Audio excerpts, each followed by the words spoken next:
It started like any other day. I was on my way to work, early as usual, because I couldn't stand the traffic. The streets of the city were already buzzing with the usual morning rush, commuters clutching their coffee cups, pedestrians dodging potholes, and cars honking impatiently. I was distracted, thinking about my meeting that afternoon, not knowing that it would be the last time I'd ever think about something so trivial. As I crossed the street to my office building, I noticed something strange. A woman was stumbling down the sidewalk, her clothes torn, and her face smeared with what looked like blood. I remember how her eyes, wide, bloodshot, and vacant, caught mine as I passed her. She didn't say anything, just kept walking with jerky, unnatural movements. I didn't think much of it at the time. There were always people like her in this city, drunks, homeless, or just the unwell. But something about her seemed off.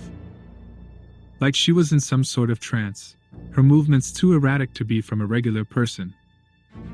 I didn't see her again, but as the day went on, things began to unravel. At first, it was just whispers in the hallways. "Did you hear? Someone's been bitten downtown."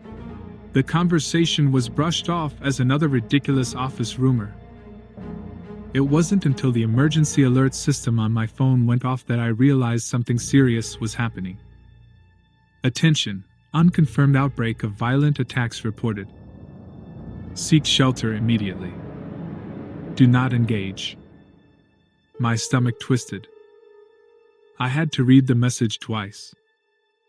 At first, I didn't understand it. Violent attacks didn't mean much to me in the context of a busy city. I thought it was some kind of rioting or a mass brawl. But as the seconds ticked by, the sounds outside began to change. The office building's windows rattled as people ran down the hallway, shouting and slamming into walls. My heart raced, my fingers gripping the edge of my desk as I stood frozen. What was happening? I glanced out the window, and that's when I saw it. It was chaos. People were running, fleeing from something, but it wasn't the usual panic of a fire drill or an emergency. It was raw, animalistic. They were running from people, no, things, who were chasing them. It happened so quickly that it didn't feel real at first. I saw a man. He was covered in blood, his eyes wide with terror. He was being dragged down the street by someone, but the person wasn't trying to help him. No, they were biting him.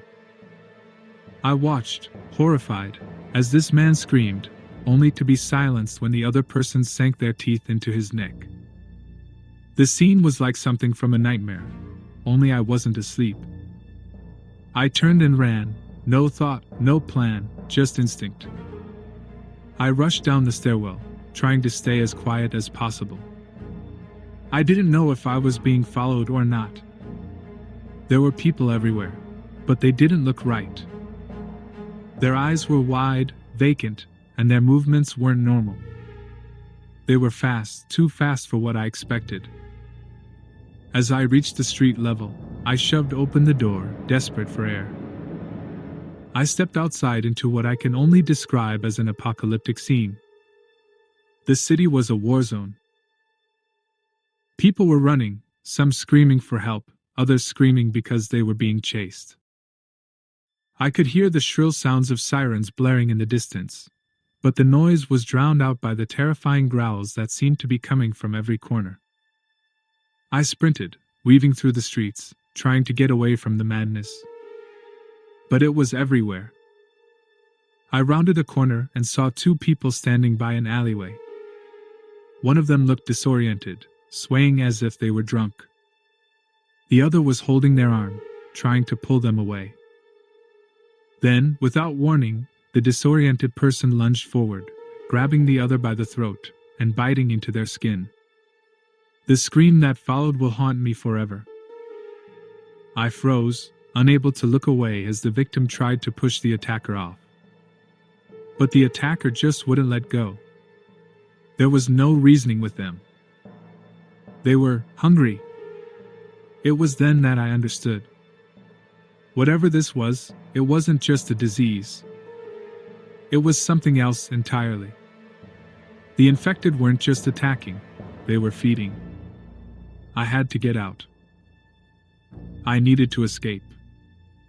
But my legs were moving too slowly, and my mind was spinning in circles. I saw people everywhere, some attacking others just running, trying to find safety. The world I had known was crumbling before my eyes. The first bite had spread, and everything was changing. I ran for what felt like hours, though it could have been minutes. I don't remember how long it took, but eventually, I made it to a small park near my apartment. The streets had emptied out, and I thought maybe it was over, maybe the danger had passed. But as I crouched down to catch my breath, I heard it. The sound of a low, rumbling growl from behind me. My heart skipped a beat, and I turned slowly, praying I had imagined it. No. There was a woman, her face bruised, her eyes glazed over. Her mouth was covered in blood, and as she limped toward me, she let out a low growl, her arms reaching out as if trying to pull me in. I could feel the terror surging through me, but my body was frozen. She got closer. I had no escape. It wasn't until she was right in front of me that I realized she wasn't looking at me as a person. She was looking at me as food. Before I could react, a noise, a loud crack, came from behind her. Another figure, taller, more muscular, and much faster, grabbed her by the throat and slammed her to the ground. It wasn't a person, not anymore. They were nothing but beasts, driven by an insatiable hunger. I turned and ran again, this time without looking back.